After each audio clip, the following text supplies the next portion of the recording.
purchase lunch for the first 75 folks that came in the door.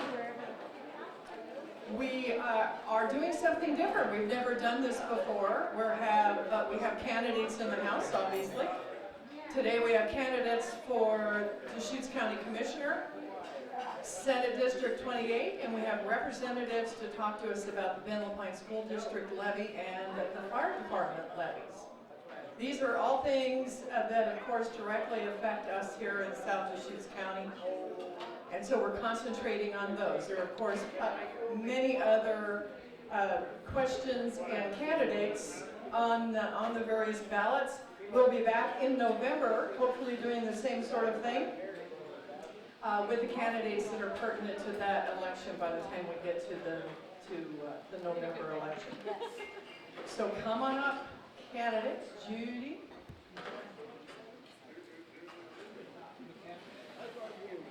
So you can stand behind the table, in front of stand behind your signs. What we are going to do is each candidate will have the opportunity for 2 minutes. 2 minutes to tell you everything about them and why you should vote for them. So please, that's not an awfully long time. They are fairly practiced at it, but you will have an opportunity to ask them questions. This is their opportunity to take that 2 minutes and tell them everything they feel they can in 2 minutes about themselves and why they're running. And then we have a question for the candidates, and then we're going to be taking questions from you here in attendance. So be thinking about what that might be.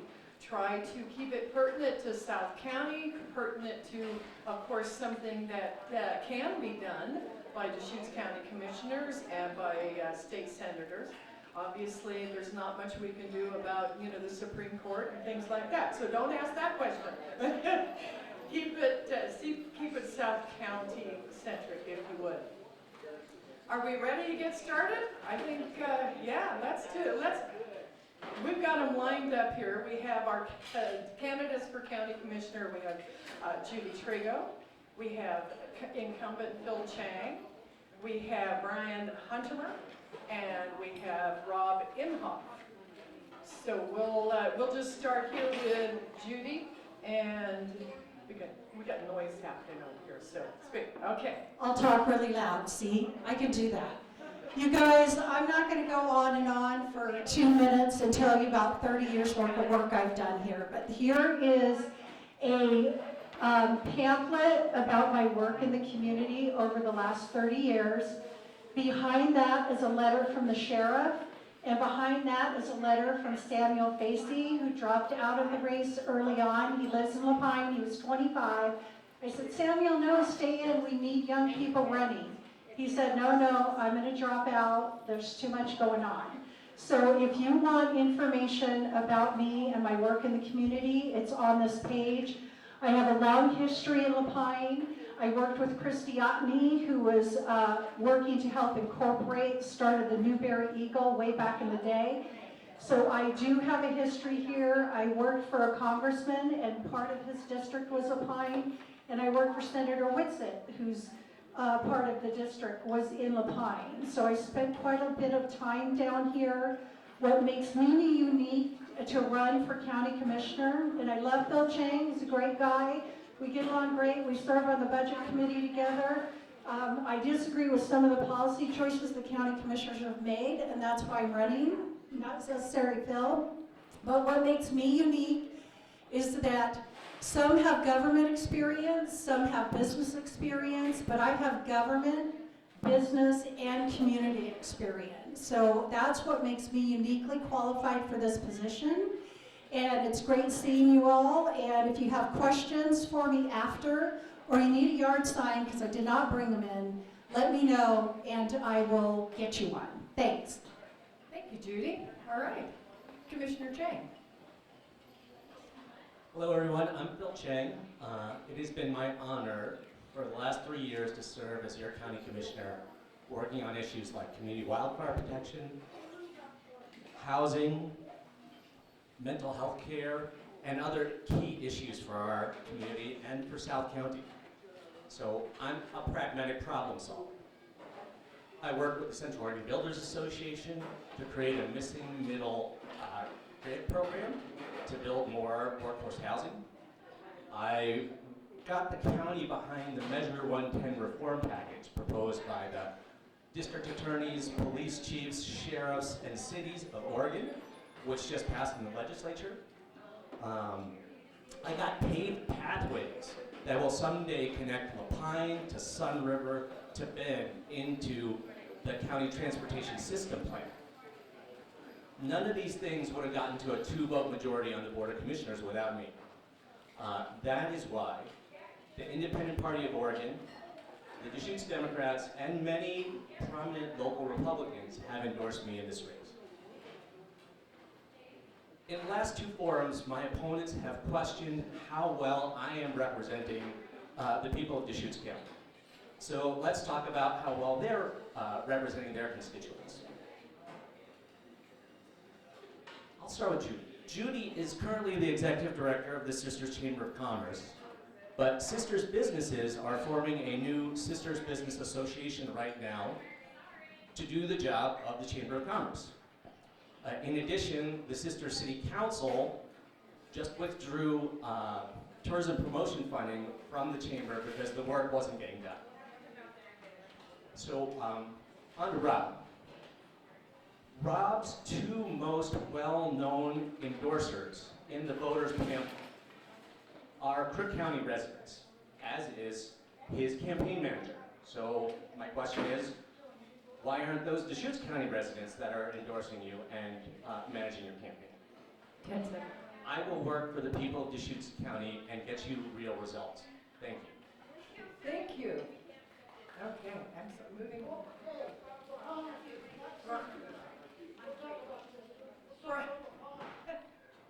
We are allowed, let's allow the candidates to have their 2 minutes and then we'll have questions. Mr. Hunterman. Hi, thank you so much for allowing me to be at this forum. I want to let you know that I'm a long-time Deschutes County resident. I've also lived in Pine for a period of time. I have kids, I have grandkids, I have a lot of family that have thrived in Deschutes County.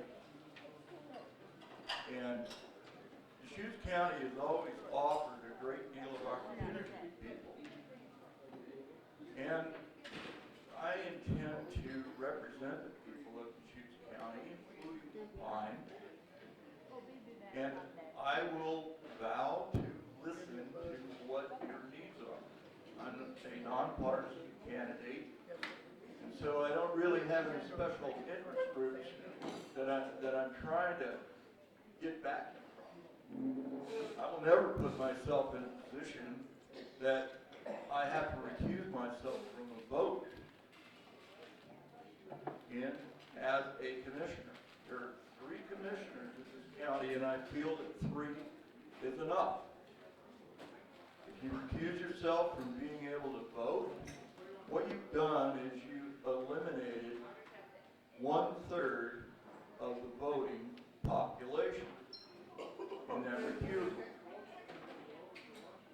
Now, I'm in favor of helping homeless people, but I think that also needs to be redefined. Defining by what is their need, what abilities do they have. But I also think that it needs to be made temporary.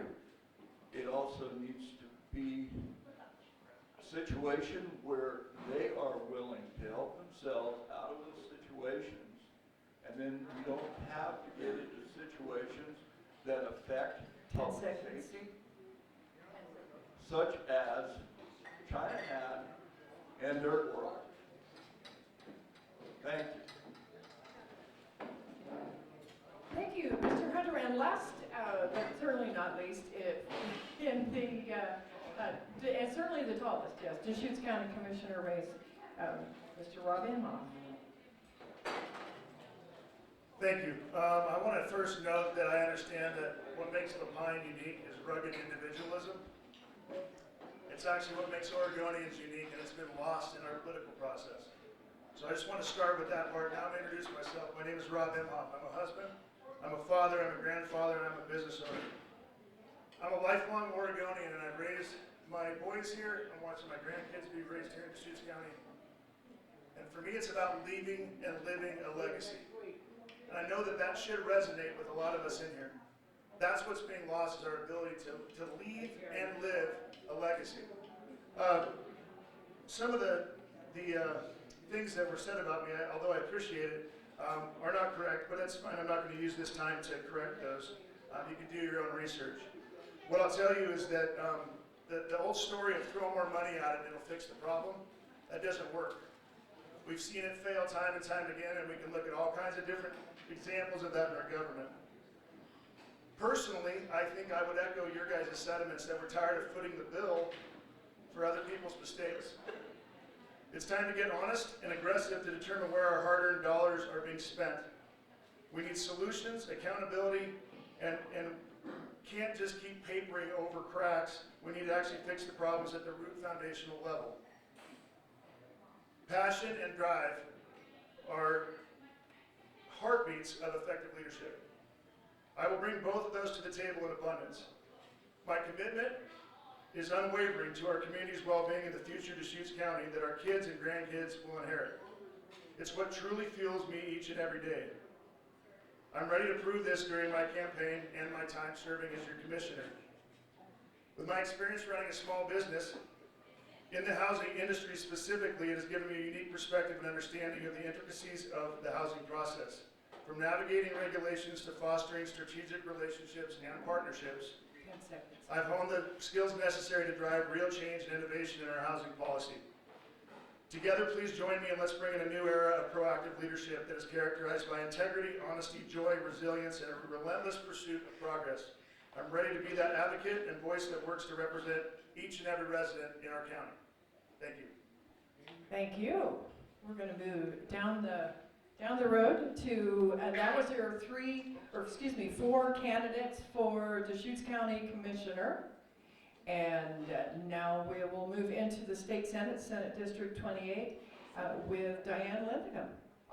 Well, it's great to be with you here today. So Senate District 28, if you're unfamiliar, even after redistricting a couple of years ago, we got reduced in our territory, but it is southern Deschutes, which is why we're here in Lapine, and then up the eastern edge by the Bend Airport. So it takes in those properties out to Alfalfa, and then all of Klamath County, and then all the way over to Jackson County. It takes in the eastern section of Jackson County and to the north. So it's a large geographic area, not as large as it used to be when State Senator Dennis Linthicum, my husband, first started 8 years ago. It included all of Crook County and all of Lake County. So at that time we had 5 counties that were very large and took a long time to get around the district, but we enjoyed it. So my name is Diane Linthicum, and I am running for State Senate for this district. My husband Dennis, our current state senator, and I have lived on our Klamath County ranch for 30 years, raising cattle, horses, and our kids. And to give you a little background, I started my career in banking and accounting, and I transitioned to homeschooling mom, which was before homeschooling became as mainstream as it got during the COVID thing. This was 40 years ago, amazingly enough. So while homeschooling the kids on our working cattle ranch, we also owned a number of small businesses. So my background is pretty much small business ownership, entrepreneurship. We owned a computer consulting firm that I was the office manager for, and also an espresso stand coffee house. And I also took on a licensed commercial kitchen business, which was fun to own and operate. So for the past 8 years, I have been Chief of Staff for Senator Linthicum for Senate District 28, and I have traveled the district extensively. In the legislative session, I have done a lot of policy work. I manage the entire office in terms of the policy staff, the analyst, the legislative aides, and the interns. 10 seconds. Holy cow. So I have extensive experience in Senate District 28, and I look forward to serving you as your next state senator, and I think I'm well equipped to do the job, and I'm ready to get in there and fight for our rural Oregon values. Thank you. Wonderful, thank you. 2 minutes seems like such a long time until you're there, right? And they will have other opportunity later on. They're doing a great job of keeping in our time frame. So, Mr. Hensley, Dave Hensley. Well, let me start by saying good morning and thank you everybody for coming today to learn more about the candidates. Keep in mind that this Senate District 28 seat is your seat, not my seat, not Diane's seat. And you have an opportunity to select somebody that's going to represent you, your values, and your belief system in Salem, and I'm looking forward to doing that for you. We do have cards. Please take one. It talks a lot about who I am and my resume and what I stand for, so you can do some research. Again, my name is Dave Hensley. My wife and I have been married 31 years. We have 3 amazing, beautiful daughters that we've raised. I spent 30 years as a dedicated, passionate, and committed public servant. For 28 years, I was a police officer, and I retired about 3 years ago as the chief of police for the city of Klamath Falls. My wife and I own 5H Cattle Company just outside Merrill, and we find great pride in what our brand represents and symbolizes in our community. After retirement, I decided I wasn't done. I needed to do something again and stay involved with my community, so I ran for Klamath County Commissioner, and I was elected.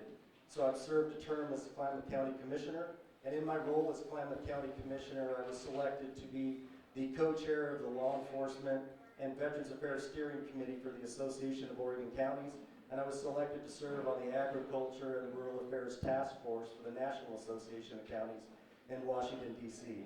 And I've fought really hard for our rural values.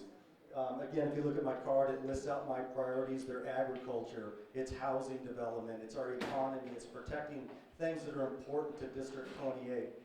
And I'm really excited to roll up my sleeves and continue to do that work for you.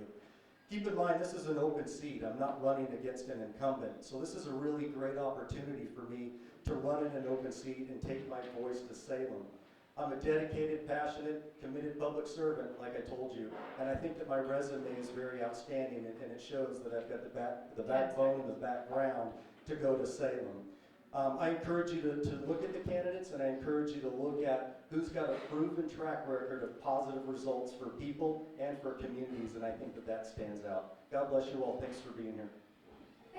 Thank you, Jay. We're going to move around the corner here. Now, there's your 2 candidates for Senate District 28.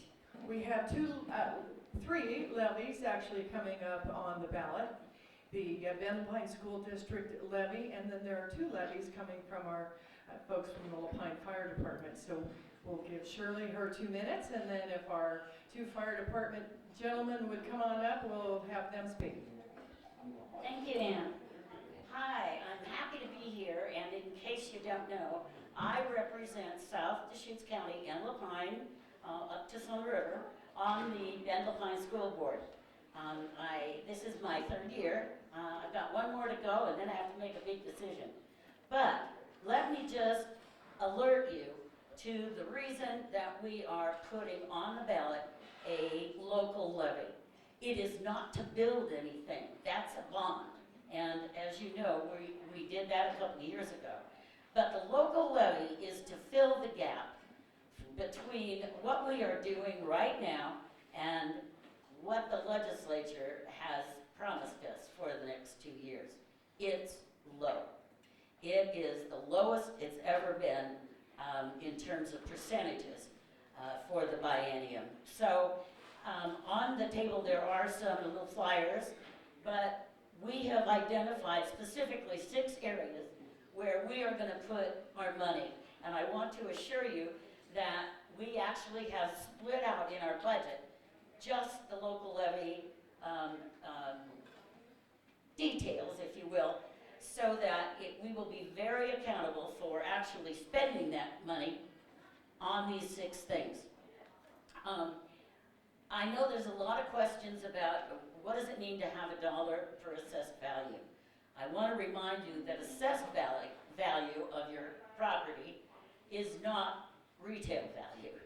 So the assessed value a value that actually shows on your tax statement is what would be used to gather that $1 per thousand.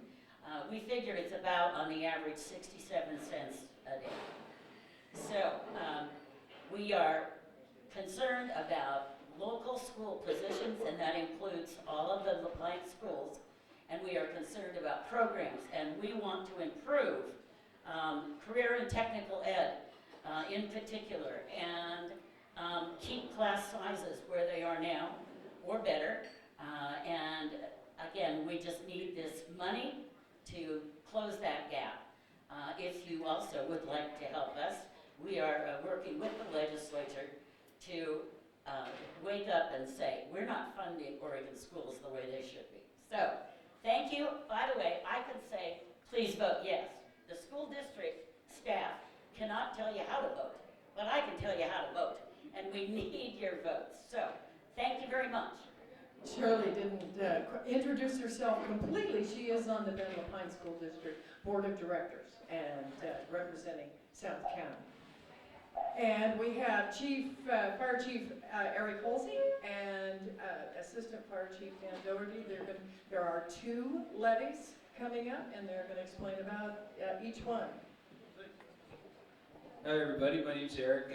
First off, I just would like to thank the staff here. They put on a wonderful lunch. I don't know if they've got to hear appreciation from all of us, but thank you, that was wonderful. It's this collaboration between all these parts of the community, right, that allows us to bring these functions like this and allows us to address you. I'm lucky to be here with Assistant Chief Dan Doherty, and then also I have 2 directors here in support of our fire district levies. Director LeSueur is back there, and Director Vitsky. Please say hi to them. They like the public, to mingle there. So, anyway, we're here to talk about the measures here. I'm going to pass that off to Chief Doherty since he produced our last message, just so I don't say something stupid. And we're here to answer any questions that we have afterwards. And also, we're having an open house on May 11th. If you have an opportunity to stop by, we'll have food there. We'll have stuff for the kids. It's also in conjunction with a public safety health fair through Oregon State Fire Marshal. So there's lots of things to help bring some of that fire prevention right back into your home.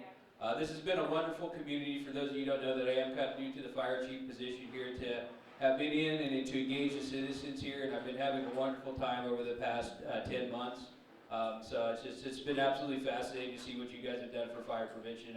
I couldn't have really been more proud of the community in that realm. Anyway, I'll turn it over to Chief Doherty. Well, thank you. I have 2 measures to introduce to you, and I want to emphasize that these 2 measures, we'll talk a little bit more about them, but these are renewals. These are existing levies, and the rate in which we are asking remains the same. So the emphasis is renewal at the same rate. So we're not asking for any more, we're just asking for the status quo based on what you're currently paying presently. So just give you an overview of the district to understand what our challenges are and why we are asking for this funding. We are a standalone fire district, an independent district. We have 5 board of directors that represent you as a community, and I would encourage you to make sure that you're going to those folks and letting them know what you feel like we need in the community to serve you, because ultimately that's what we're here for. So we run about 3,000 calls a year, and we have about 100 square miles of fire district that we cover, and about 800 square miles of just medical response area. So our response area is relatively large at this point in time. So our challenges that we have, that we experience every day, and what we're continually up against are 2 different unique challenges, or actually challenges that we're all facing in the fire industry right now, is funding to be able to provide for the level of service that we want to provide our community. And then the second piece is keeping up with the rate of growth that we have in this community and those areas in which we serve. So those are our unique challenges that we're constantly facing and trying to keep up with. So to touch base on the levies real quickly, we have 2 measures. I have some handouts we'll share. We have measure 9165. It's a renewal of a 5-year operations levy. So think about people and materials in order to support us to get the job done. And again, that's a 5-year levy for just primarily operations. And I've got a list of things on our brochure as well. Make sure you get that, take a look at that. It's a little bit more specific of what we're asking for and why. The second one is 9166, and that is a 10-year capital levy. And so when we're thinking capital, we're thinking equipment, i.e. apparatus, air packs, monitors, light pack monitors, and the things that are required for us to provide service, as well as the facilities, in which most of our facilities are relatively old and they were never designed to house people. And so we are continuing to try to grow in older buildings. And so those continue to create maintenance issues and challenges for us as well. So again, that's our capital-based equipment and facilities. Chief and I will be around after the meeting. We will answer any questions that we can provide for you. Again, thank you for allowing us to come in front of you today. And we wish you a wonderful afternoon. Thank you. Okay, thank you. And thank you to Chief Halsey. I was going to express my thanks to the Senior Lapine Activity Center. Well, really, I will. And for the fabulous lunch. When I contacted Jamie and we started putting this together and she sent me the menu, I thought, wow, I picked a good day, didn't I? So it was a terrific lunch, and we thank Jamie and her crew and all the volunteers. They did a terrific job. Yeah. Okay. So now down to some brass tactics. We have a question. This was has many layers. I'm not sure where this is going to go, but this will be a question that I think all the candidates, the Deschutes County Commissioners and Senate District 28 candidates can answer, because it's all concerning South County and the issue, a big issue that is going on right now. So we're going to try to keep it from going out into the weeds. And I talked with a friend this morning that I consider an expert on this subject. She'll shake her head no, but I wanted to try to drill down. We know we have a groundwater issue. We know we have septic issues. We know that we've added camping. People are able to bring in RVs and have them on their pieces of property. We know that there is camping. We know that basically, I think what it came down to is a couple of things. The cost of the ATT systems that our people are having to put in to upgrade their systems. There are tons of failing systems out there for various reasons. Either they're not maintained properly. Even ATT systems have been known to fail because they're not properly maintained. We probably have an education issue where the homeowners are not being properly educated. And then there's the issue with houseless people camping in the woods, and where is all of that's coming from their RVs and that are camping out in the woods. How are we going to handle all this huge issue all at one time?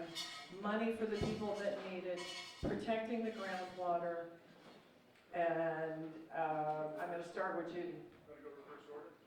Yeah, good idea, Rob. You want to? Yeah, you should do this. Yeah. Put Dave on that. Okay, you get to go first. So that is a really tough question, because there's like 5 questions in one when it comes to that. And I've got experience in every one of those issues, and we're trying to deal with every one of those issues as a county commissioner in Klamath County right now, whether it be groundwater issues, homelessness issues, protection of our forest lands. So this can go a magnitude of ways. Let me start with this. What about building? Building, you name it. We got all kinds of issues. No, you got way too much. Okay. So let's talk about groundwater issues for a minute. There's some real, okay, we're getting there. There's some real opportunities for us to enhance water quality and water quantity within the watersheds across all the state of Oregon, including LaPine, Jackson County, Deschutes County, Jackson County. But we've got to start with looking at our forest lands. Right now, our forest lands are not being utilized properly at all. And I don't want to dive too deeply into that, but we're actually growing more trees than we're harvesting. And if we would actually have beneficial use of our natural resources, we would have much more opportunity for jobs, for economic growth, for prosperity, things like that. And we would unlock water out of our forests if we were managing them properly, and there would be much more groundwater. So we've got a forest issue that's creating a groundwater issue. We've got some real opportunities to address homelessness with some funding and with some programs to help people get back on their feet, but there's got to be accountability by those people that participate in those programs. If they're not accountable to try to change that homelessness situation, it's going to be a failure. So I do support programs to support people to get back on their feet, but there has to be benchmarks and there has to be progress by that person and accountability by that person in that arena. And then we were talking about RV septic systems and things like that. We had a groundwater issue. It's Klamath County, but this is why it's relevant to Deschutes County as well. And we fought really hard with the state of Oregon to unlock $9 million to help us redo wells within Klamath County throughout the watershed because of the issues we were having with water. So the state needs to continue to step in and look at ways to provide funding to local communities to fight whatever that issue is that they're trying to address. And yours right now is a septic issue and a groundwater issue. And there's opportunities at the state level to fight for funding for those purposes, which I've proven time and time again I'm able to do and have done successfully. Perfect, thank you. Diane? So it's interesting when we have myriads of problems that we have to talk about. And I think a lot of this, the reason why I'm running for state senate is to get to the root of the problem, because I think what we're seeing is a lot of the leaves and the branches, if you will. We are subsidizing homelessness.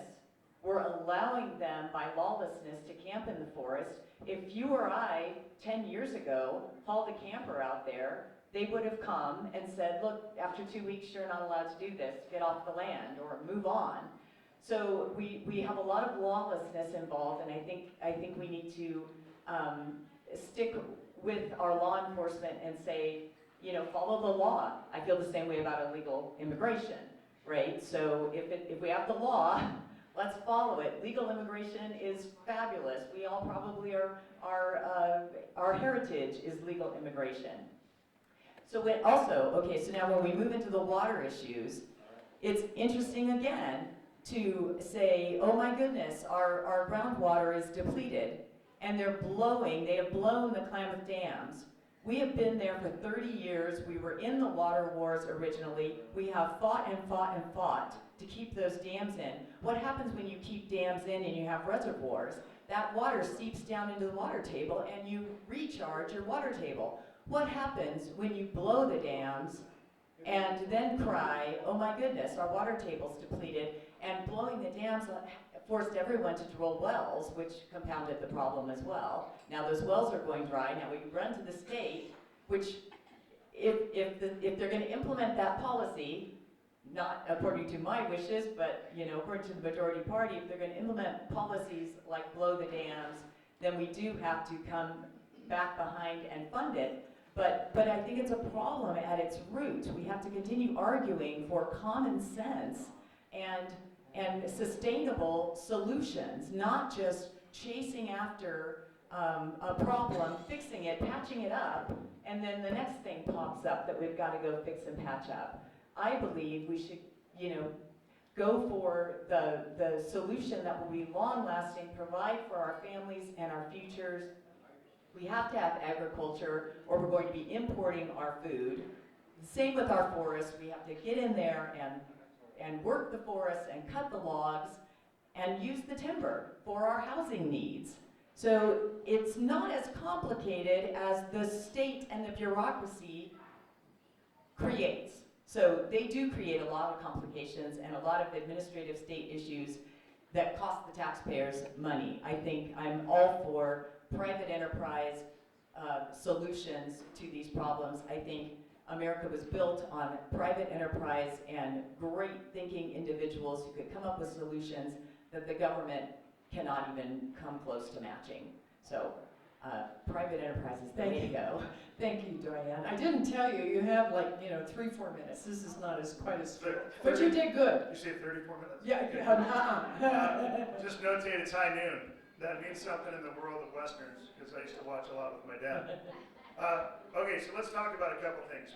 First of all, specific to South County, the groundwater issue, a lot of the wells that are drilled in South County are drilled at, they're a surface water well, they're not really a groundwater well, they're not drilled down to the aquifer. So there's a lot of wells in South County that are, I know of a couple that are 45 and 50 feet. That is not where our aquifer sits. So until we drill down to those levels, you're not gonna have a consistent, sustainable level of water. Now, water, as much as I'd love to talk about it, water management is not under the purview of a county commissioner. Timber, as much as I love to talk about timber and how juniper abatement would solve some of our water issues and the connections between them, we don't handle forest management. 80% of Deschutes County is public lands. So as a county commissioner, it's our responsibility to go back to the state and federal agencies and demand that they perform in our county and that they protect all the citizens of Deschutes County. With regards to specifically the septic issue and the water quality issue, I know a number of people who have had their water tested, it's perfect. However, the DEQ came out and released a report that there was trace amounts of nitrates, and that all of a sudden it started to raise some alarming flags, and everybody's like, we gotta do something about it. They've tested their wells, their water's perfect. So part of the discussion that has to happen is I think we have been prone to hearing fear tactics all the time to drive our decision-making process instead of a more pragmatic, common sense, sit down and say, hey, if there's a problem, let's fix it. It's kind of the Vanilla Ice song. If you got a problem, I'll solve it. So I'm just saying, we need to have conversations that are honest, right? They're honest. They're built in transparency. That's what seems to be missing and lacking in our government.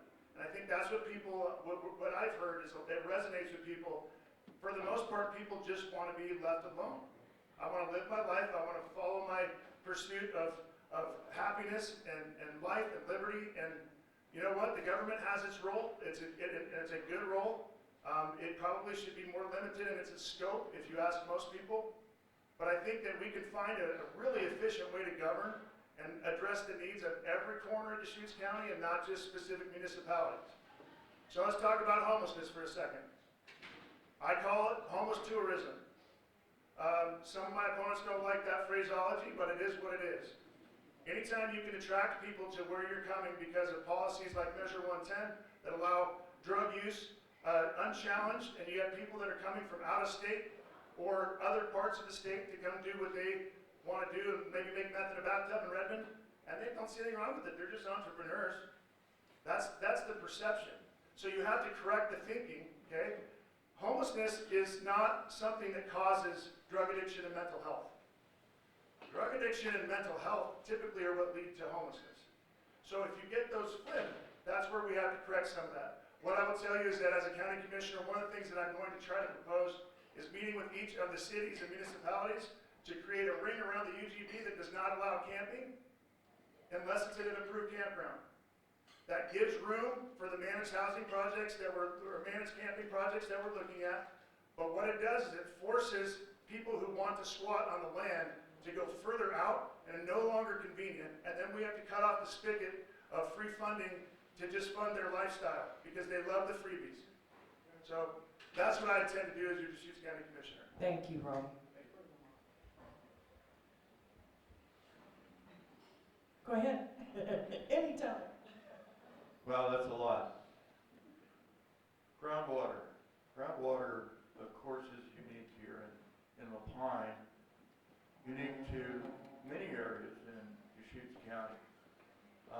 I raised my family over in Sisters. We go down to our well depths over there are 50 feet. We had 60 gallons a minute. It was actually into the aquifer.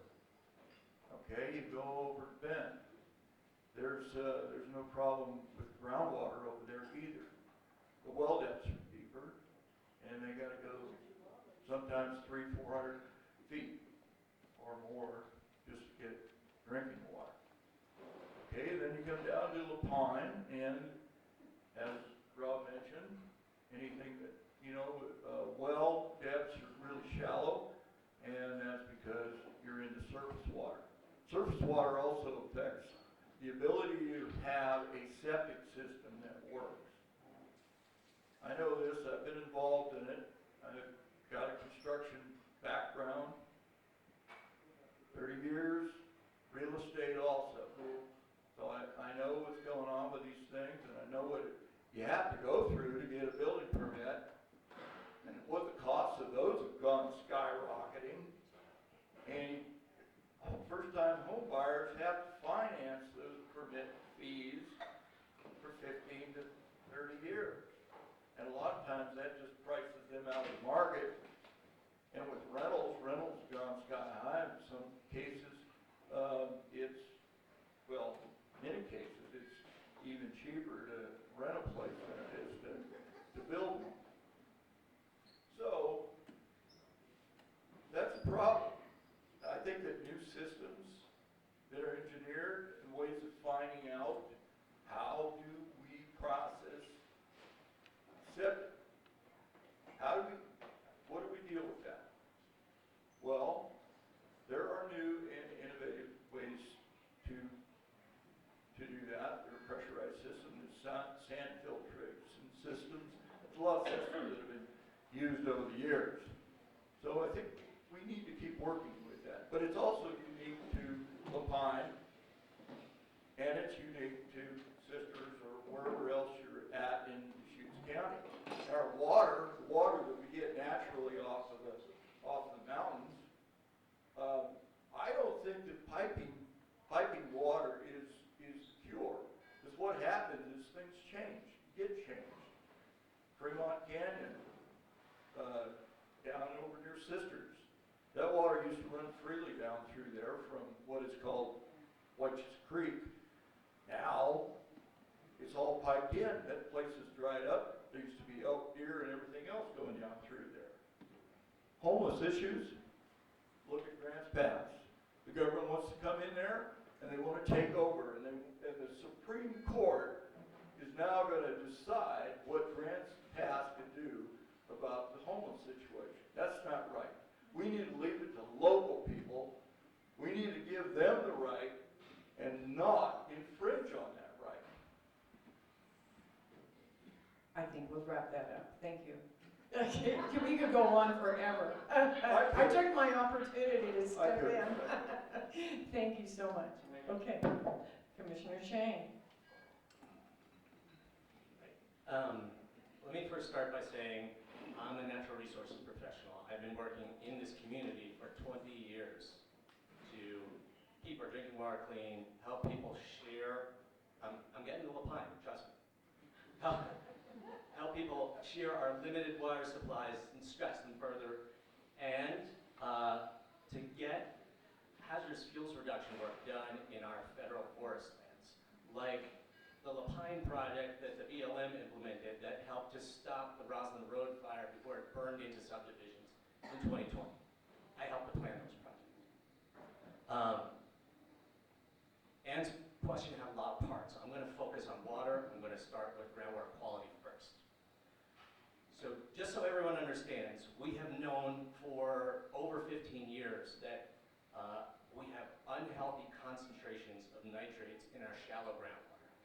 And that is percolating farther and farther into the ground every year. And will, in the next 5, 10, 15 years, reach the intakes of thousands of people's domestic wells in South County. So what do we do about that? We need to stop putting so many nitrates into the ground. Some of the things we're doing are helping, but we're not doing enough of them yet. And I'll just tell you about some of those things. The county and the state are cost sharing with people to install new ATT systems. They're only 70% effective at removing nitrates, the models that people are using right now. So, you know, it's not like you're removing all of the nitrates that when effluent comes out of a working septic system. And there's a lot of septic systems out there that still haven't been retrofitted up to the ATT system. Here in La Pine, hundreds of the homes that are being built in South County are being built here in an incorporated city with access to a sewer system that fully treats those nitrates before that water is spread on the ground and is growing trees. So we need more homes on sewer. We've also, it's a very small number, but we have denied that the county land use, our planners have denied some applications for properties that are extremely shallow groundwater properties. You know, a handful, maybe like 3 a year or something like that. But it helps. All those things are helpful. They're not enough. We are going to hear from the DEQ, the Department of Environmental Quality, in the next couple months, the results of their 5-year monitoring report. Their most recent 5-year monitoring report that says the nitrates are still there, they're penetrating farther into the ground, getting closer to people's well intakes. So we need to keep doing those things, we need to do more of those things, and we need to do additional things. A couple of things that we can be doing are, number one, there are ATT septic systems that are even more effective at removing nitrates than the ones that we are currently allowed to use in this area. Like more like 90-95% effective versus 70% effective. They are more expensive. So how are you going to pay for them? Let me just talk about one of the other solutions, and then we'll talk about how to pay for those things. We can pick some of the densest neighborhoods in South County, in these problem groundwater areas, and we could connect them to a sewer system, a central sewer system. That's a land use issue. We need to get a special exemption from the State Department of Land Conservation and Development to be able to move forward with those solutions. And then that's really expensive too. The good news is that right now, there is a lot of funding available from the federal government from the bipartisan infrastructure law passed in 2021 for water and wastewater systems. So if we can get our act together and agree that something needs to be done and move those projects forward now, we could nab some of those federal funds. Is that the end of my time? Yeah. I can talk all day about water quantity as well, but that's a little bit. Well, I appreciate it. I know we asked a monstrous question, and so. Phil does know a lot about this issue, and I appreciate that. 20 years ago, the DEQ came in and said, you guys have to upgrade all of your systems, and you're going to have to pay for it. I am not a huge fan of DEQ. I think they are going to be very busy down in the Klamath Basin fixing the natural disaster they have created by emptying those reservoirs and trying to blow up those dams. So I don't know that the nitrate issue in South County should be on their top priority. I think they really need to get down there and figure out how to stop killing 1 million fish and having deer herds sink in the mud and die. And it's just a horrible thing that they've done down there, the state of Oregon and the state of California. So 20 years ago they came in and said we need to fix all the systems. 275 have been done so far. 7,000 need to be done. They can cost upwards of $40,000, which I don't know if you guys have $40,000 sitting around in your bank account. But overall, it's going to cost over $200 million to fix all of these systems. So until DEQ can come in, sit down, and figure out how to pay for it, I think they should spend their time in the Klamath Basin fixing what they screwed up down there. So you can tell I'm a little upset about that. You remember Dennis Luke came down and told all you guys, we're doing this and that's it. Whether you like it or not, we're doing this to you. That's why Tony DeBone's in office today. So that said, the homeless situation is untenable for the neighboring property owners. It's not health and it's not safe for the people who are camping out there. It's a health and safety issue. Somebody just got shot on China Hat. They held a woman and her daughter hostage, one of the guys with a hatchet, and her husband had to go save her. I mean, so these are serious consequences. It's a health and safety issue. The county cannot implement codes on land they don't own or lease, so we need to have to figure out how to get that into the county's hands. Then we can create the codes to keep them off the property, which we definitely need to do. We need places for people to go. Martin versus Boise, it was a misinterpreted law. It says that there has to be beds available before you can remove people from land. But it didn't say beds had to be available for every person, so that the Supreme Court is going to take care of that. I'm sure they'll see the error of that way. And I want you to know that I do want to know what issues you face. I know you face a lot of them for me. The well issues are going to be a problem. The septic issues are going to be a problem because they're going to come in and say, you have a nitrate problem and you have to fix it, when they have 22 million cubic yards of heavy metals and sediment going down the Klamath River. I think they should concentrate on that. That's what I think. Thank you. Thanks, Judy. Okay, I'm going to open it up to questions out here in the audience. I suspect we have created maybe several. I'm going to start here with Rex since he's the first one that raised his hand.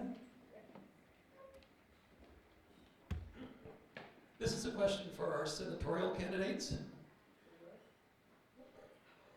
Denise and Dave. LaPine is a growing community, but there are communities around LaPine that are smaller. And I really want to talk about the DMV. Here in LaPine, we have over 25,000 people in this community who would love to have a DMV. We have a one-day-a-week DMV. And in the last 20 years, we've managed, through quite a bit of work on it, to get 45 minutes more a day from our legislature for the DMV. Now there's 25,000 plus people in this community. Lakeview, Lake County, has 7,500 people. They have a full-time DMV. Burns, Harney County, about 7,500 people. They have a full-time DMV. Wheeler County, 7,500 people. I think they have less. They're only like 7,100 people. They have a full-time DMV. And for the last 8 years, 10 years, 12 years, it's been a long time I've been working on this DMV thing. Nothing has happened for the DMV in this community. Warner Reschke, our House rep, did get us that 45 minutes. 45 minutes, folks. 45 minutes a week. Think about that. And if you were by there this morning, the line is out the door and down the road. What can you, as a candidate, tell to this community that you will do to get essential state service to this community at a level that is appropriate for the size of the community and the need?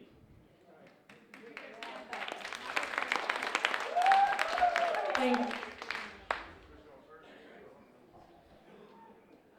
Yeah, so for 8 years I've been working with Rex and the DMV situation and with Rep. Reschke because it has been an issue and we hear from a lot of folks here in LaPine. I think as Rex mentioned, you know, the details are, he's mentioning all the counties that have a DMV. Deschutes County has a DMV.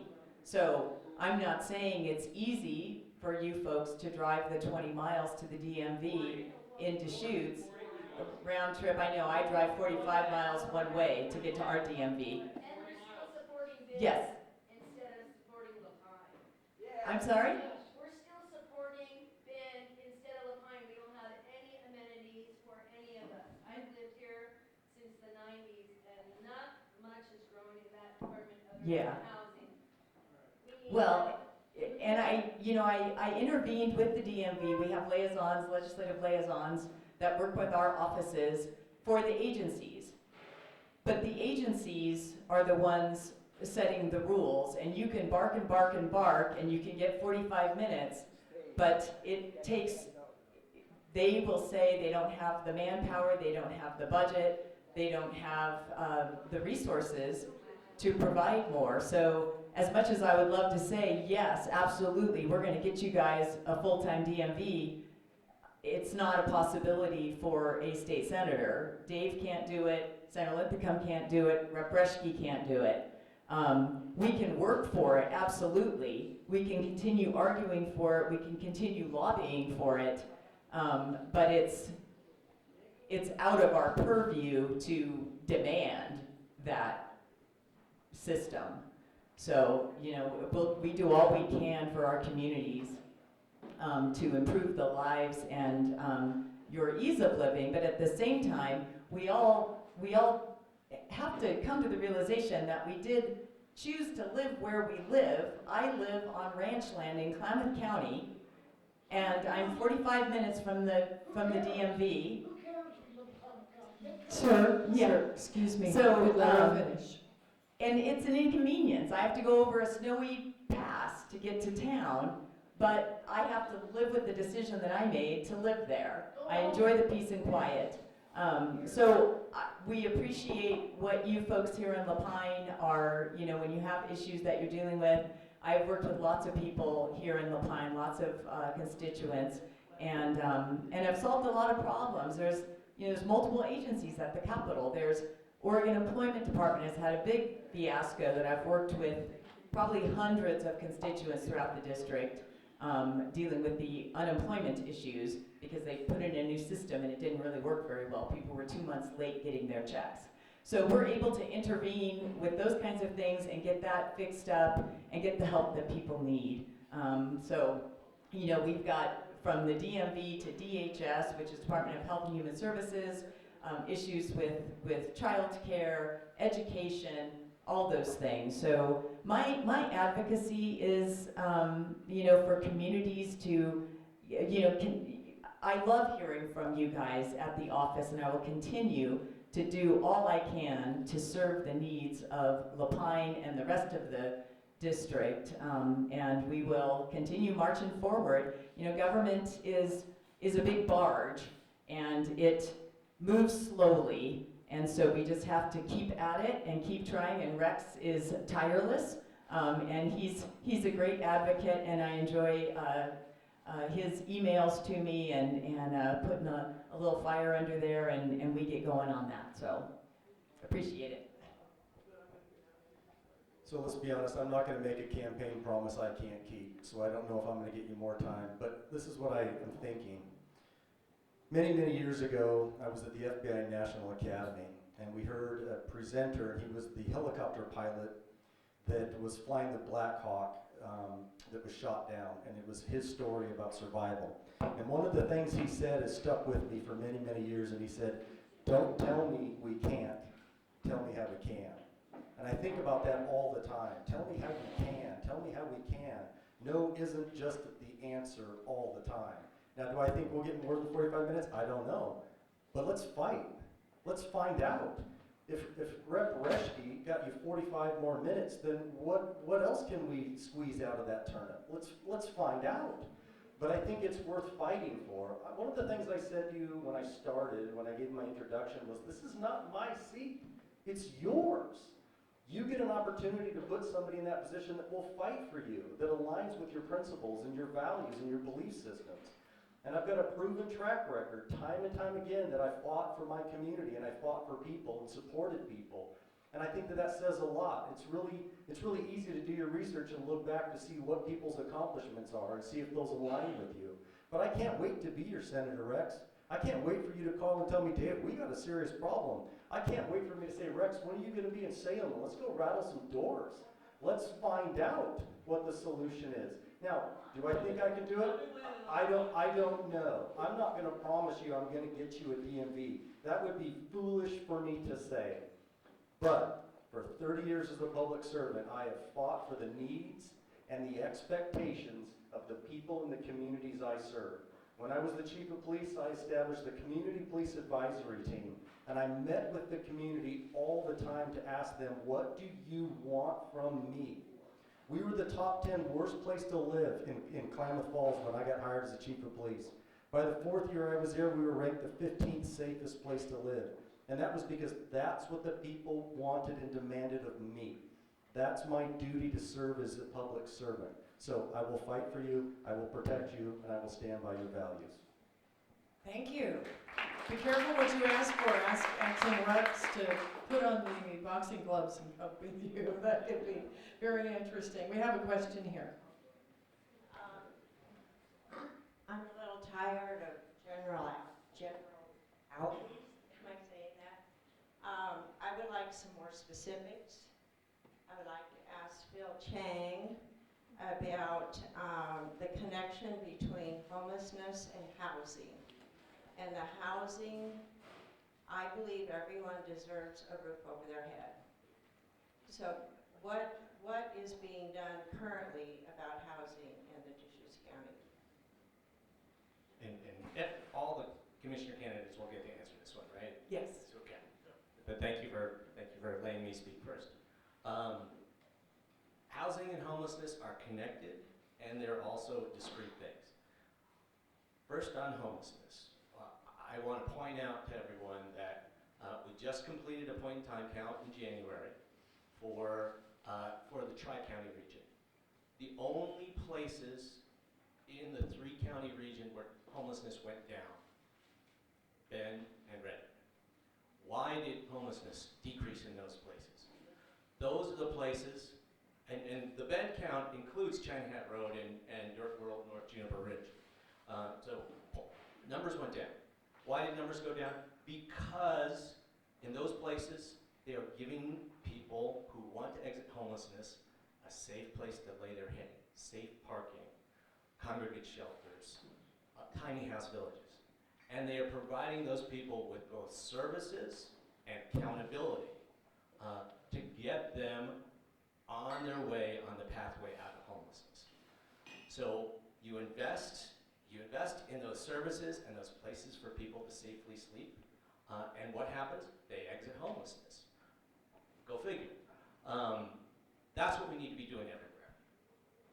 But there are, to get to the housing, there are a lot of people in our community who sleep in a car every night or an RV because they can't afford rent. You don't necessarily recognize them when they're standing behind you in the grocery line at the store. You may see their clothes are a little shabby, but they were clean. They went to work that morning. They can't afford places to rent. So what we need is more affordable housing projects, like literally some of the housing projects that are a stone's throw from here. Putney Place, a couple blocks over there, built by Habitat for Humanity. Little Deschutes Lodge, right here, built for seniors. By Pacific Crest Affordable Housing. Pacific Crest Affordable Housing, the principal, John Gilbert, by the way, is one of my endorsers. So how do we get affordable housing? Housing is really expensive to create. Land is expensive, construction materials and labor is expensive, infrastructure to connect your housing to the city is expensive, or the community. And so to get housing that's affordable, we need to help buy down the costs of that housing. And one of the ways that the county has helped to buy down the cost of housing, to put it within reach of working people, is by contributing land or offering land at discounted prices that the county owns. Here in LaPine, we own hundreds of acres, and we have been deploying that. Both of those projects I mentioned, county land donated. Right down the street on Huntington, we sold at a very discounted price a few acres to Housing Works and Rooted Homes Land Trust. So they can do a mix of rental units and affordable home ownership opportunities right next to each other so that people can move from one to the other when they're ready. So there's a little bit about housing and homelessness. Thank you. I know it's hard to keep to a timeline. Let's go this way, and then we'll go that way. Thank you for the question. Housing is obviously a problem in all of Central Oregon. One of the things that I found is upsetting to me is elected officials and city councils say we need to build more housing, we need to build affordable housing, we need to build workforce housing. But all I see going up are $800,000 homes in Bend and $400,000 homes in Lapine, and no one can afford to buy those homes. And so I appreciate the question. The homeless count did go up 10% under this county commission. And so it did go down in little places, but it did go up, in fact. The county does own hundreds of pieces of land. And what the county needs to do is donate that land or give it at a discount in order to build workforce and affordable housing. I actually was on the committee for the Catalyst to build an 40-unit affordable housing project in Deschutes County. It can be done. You need people in there who know how to get it done and get it done quickly, because all we're doing is expanding and we're not helping the people in the community. Over the last 5 years, I've taken in 3 homeless people, 2 homeless cats, and a homeless dog. They've all left and gotten their stuff together, gotten jobs, found places to live. So I think as communities we can help, but I think as government, as the county, we definitely need to step up and do more and require that it be for people who are really low income and not $400,000, $500,000, $600,000, $700,000, $800,000 homes. Thank you, Judy. I'm in favor of helping the homeless and helping them find jobs, be able to meet their basic needs in all areas of Deschutes County. I'm not in favor of individuals that move whatever they have onto properties, move them in and live next to someone and put fear in their hearts, trash the areas. I'm not in favor of persons that move in and are really, in some people's opinion, including mine, not homeless. They have their camper, they have their tent, and they will move it into areas and then just leave it there, and they'll have to be removed. That's not right.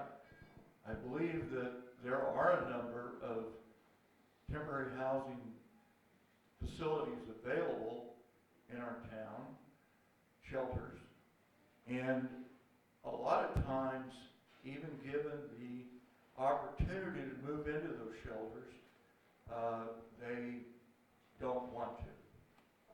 And you cannot help someone unless they want to be helped. And I'm all in favor of helping someone in need, and also that if the county can provide ways and means to do that and help them, and then have programs where they can get themselves out of homelessness, and I'm all for that situation. Thank you. And Rob? Thanks a lot, Brian. Okay, so you can't, the housing issue is definitely separate from the homeless issue. So you kind of have to address both of them, but there is some interconnectedness. There's a difference between temporary sheltering and housing. And I, for one, if I could get a free house to go homeless, I know people that would be tempted to do that. So the reality is the shelter's designed to be a stopgap to get people out of homelessness. So we have to start with being compassionate towards those who are in homelessness and don't want to be. And they want help. How do we help them? Well, there's a lot of services. Our health department is the largest department in the county. So what are we doing as a health department to address those issues and try to ramp up the recovery? But if someone doesn't want to be, they want to be homeless because they like the lifestyle, giving them a house is not going to fix that problem. It's just gonna make the homelessness move into a home. So we have to address that issue separately. I disagree with the point-in-time count. I do not think it's an accurate number because it requires a certain number of people. It requires everybody's cooperation, and not everybody who's camping on our grounds wants to cooperate. So I do think it's not an accurate number. I also know that in the last 3 years since Mr. Chang has been commissioner, our homeless count has doubled in our county. I'm not attributing that to him. I would just say that he is part of the leadership, and he hasn't obviously found a solution to it. So it's a multifaceted problem. One person doesn't get it done, but it requires a collaborative effort with everybody in the county, citizens and public servants, all working together and saying, how do we solve it? Can it be solved? The experts I talk to say you can't solve homelessness. I've got kids growing up that have never known Oregon and Central Oregon without homelessness. It's always been a part of their life. We remember that world, but they don't.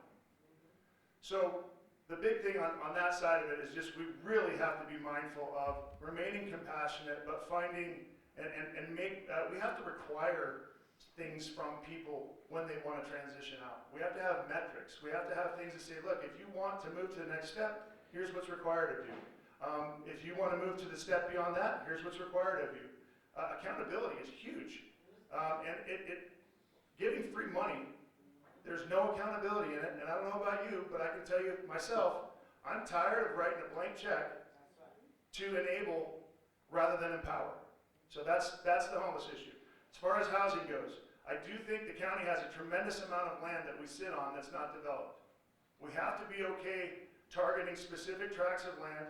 I think one of the ways that we can bring the cost down of housing is to use some of the trust capabilities that you can. You could do some land trust. Obviously, you guys have an example down here in La Pine. I think there's other areas around here. I think there's other areas in the county where we can address building. Everybody wants, I don't care if it's a postage stamp. You want your own space, right? We don't get that when you build 6-story apartment complexes, and it's not what people want. What people want is I don't care if it's 10 square feet of grass. It's my grass. Right? So that's what people want. So then how do we bring the cost of building down? Because right now you cannot build just materials. It's very, very difficult to build for under about $150 to $170 a square foot. So you look at if I'm gonna build a 1,000 square foot house and it costs me 170, the house itself is gonna cost me $170,000 bucks. What's the land cost? Well, if you have the land trust comes in and says, hey, look, you know what? You don't own your land, but you own your house. That's similar to every manufactured home park that you see. Somebody else owns the land, but you own your house. It's your house. It's your yard. You're responsible for it. That's a good transitional way to get people moved into where they can then take the next step and say, hey, now I'm going to own my land and my house. So and I would love to leverage my relationships with contractors and subcontractors and suppliers to try to drive that number of 170 even further down by doing bulk buys. I think we can do it as a county. It just requires collaboration from the private industry to create a solution to a public problem. Okay, I think probably time for one more question, and then we'll open it up to, boy, now everybody's got their hand up. Three more questions, go. Yeah. Hi, thank you guys for coming. Rob, I really appreciate you emphasizing transparency. Because to me, what's been happening over these last several months with the commissions is disgusting. The fact that the sex registrant issue up on Wilson Road, the only reason that situation where the county was going to allow 40 to 50 sex registrants in a neighborhood across from a school, the only reason that got stopped was because the neighbors found out about it. That was hidden from them. It absolutely was. You can say it wasn't, but it was. Because there is no way that neighborhood would have agreed to allow 40 to 50 sex registrants to come in. Now, I'm sorry. Okay, the question is, it's along with transparency. Why should you and the rest of the group that allowed this to happen be allowed back into office? It was practically criminal to me, the fact that you would know what risk you put those families at, The fact that they would never be allowed to resell their homes because you have to disclose when sex registrants live there. The fact these known registrants and sex offenders were being brought into an area that put children at risk, and you knew about it and you didn't allow it to become public. The only reason it stopped was because the neighborhood stood up and protested. You got to answer the first one. I'll answer this one first. So, I'm very familiar with that project. I've been in contact with multiple people who are first-hand knowledge. They're the neighbors, they're the people that are the most affected by having a registered sex offender home next to them. I will tell you that I believe very, very passionately that we have to protect our children first. And so anytime we do anything and put the children at risk, that's our future. So I just don't understand supporting the risk. I'm not saying that there is even necessarily another offense that will happen, but there's a risk of an offense. And to move that in next to schools, parks, and houses is ridiculous.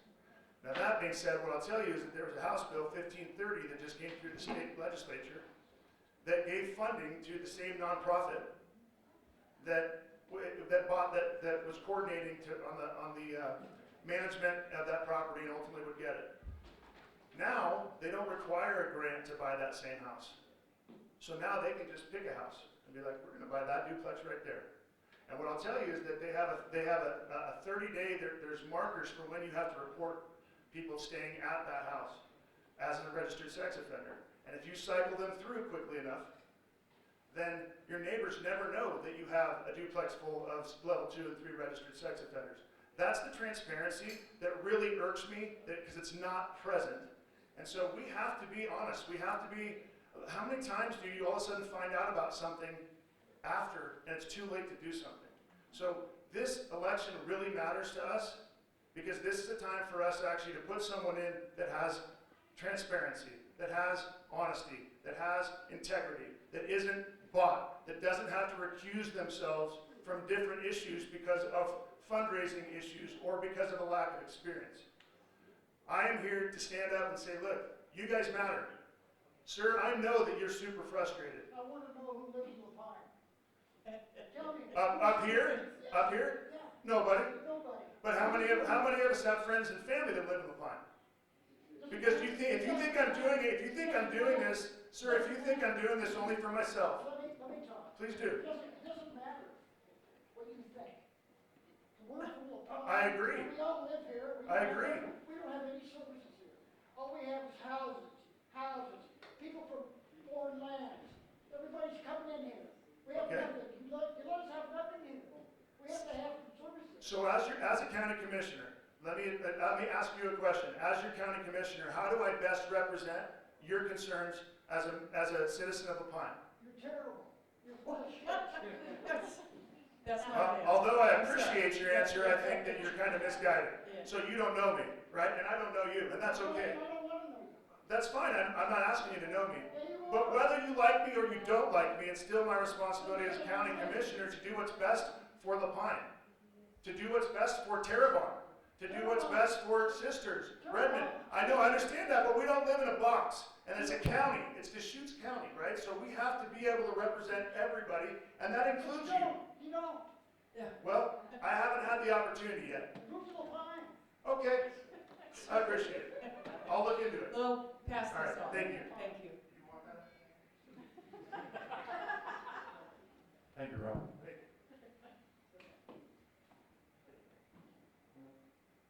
Yeah, I believe that the public needs to know. The people that live in a neighborhood need to be the first ones to know what is proposed in their neighborhood. Whatever it is. That use was a conditional use. And it had to be approved, it had to be presented to the public, gone through all the vetting of what would be, or who would be living there. And where are they next to? They're next to schools, they're next to moms and dads, children. There's a lot of things there that need to be considered, and if they're not, and it's swept under the rug until the vote occurs, then that is wrong. It's a tragedy. It's a mistake.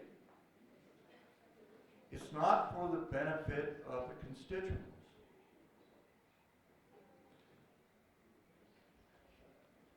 And I will continue on with that, what Rob said about being in a situation where, because of campaign funds or special interests, you wind up recusing yourself and not taking the vote. If you don't take your vote, you're not representing 1/3 of the vote. And that includes La Pine, especially La Pine at the moment. Thank you, Mr. Hunter.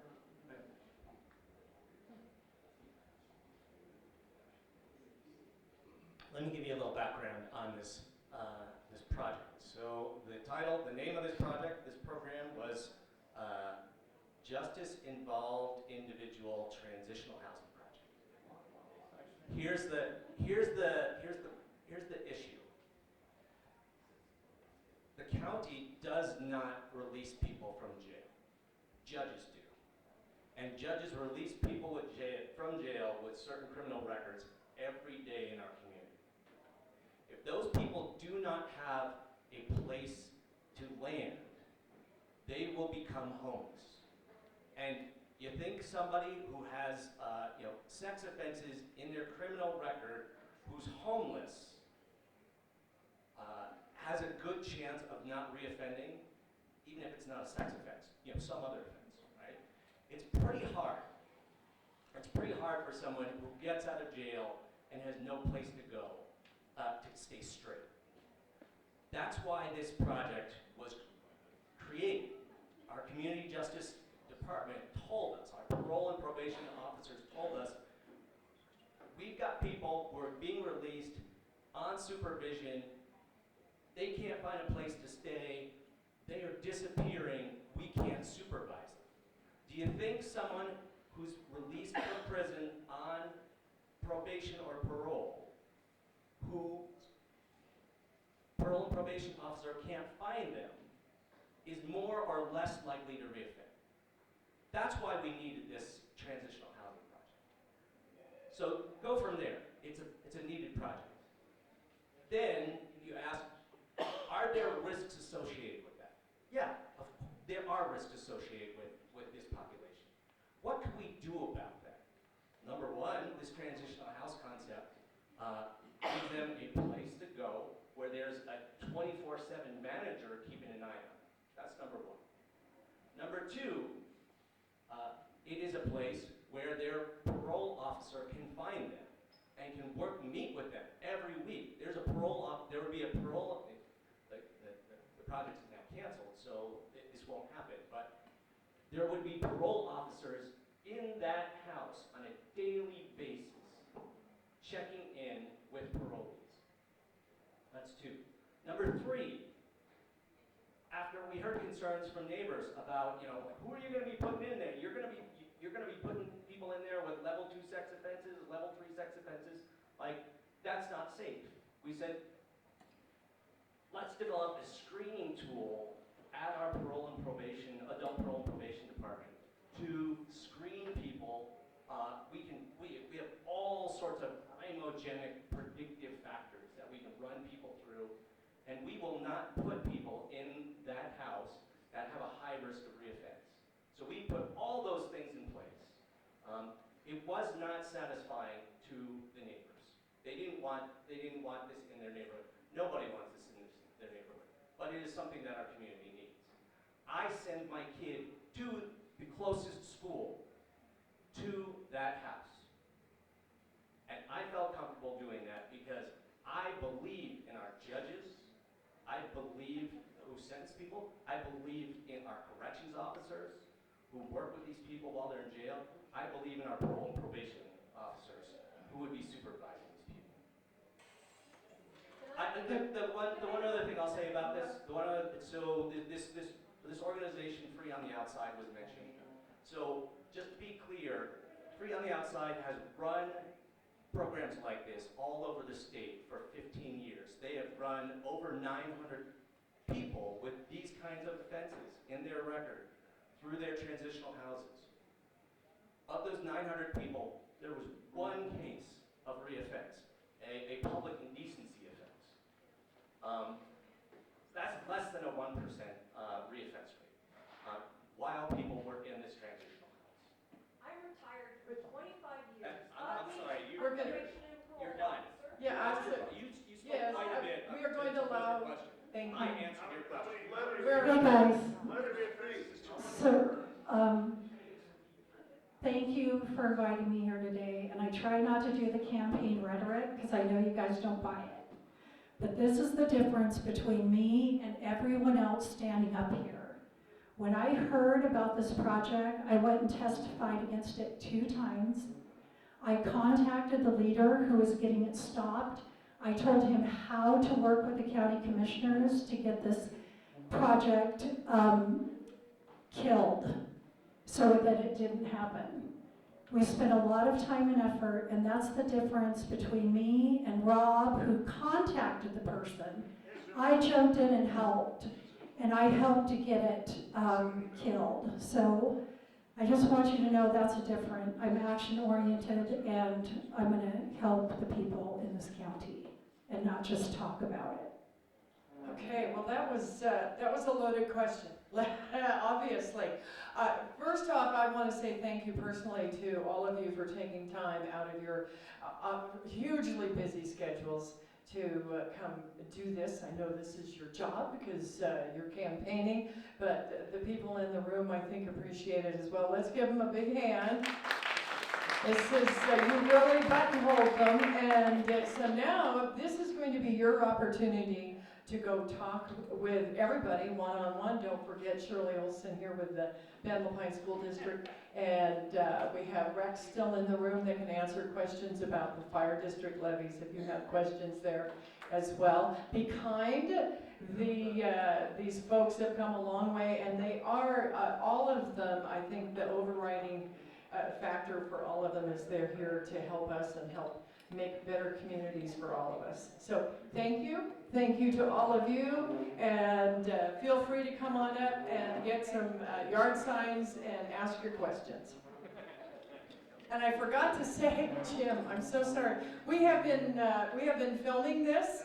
Connect Central Oregon. Jim Pfister and his crew have been here. It's going to be on a YouTube video. And if you are interested in having the link to that or knowing where it exists on YouTube, you can give me a call or shoot me an email at the chamber. It's director@lapine.org, and I will give you the link to that, and you can send it on to others. Oh, and it's going to be posted on Facebook as well. So we'll give you access to that.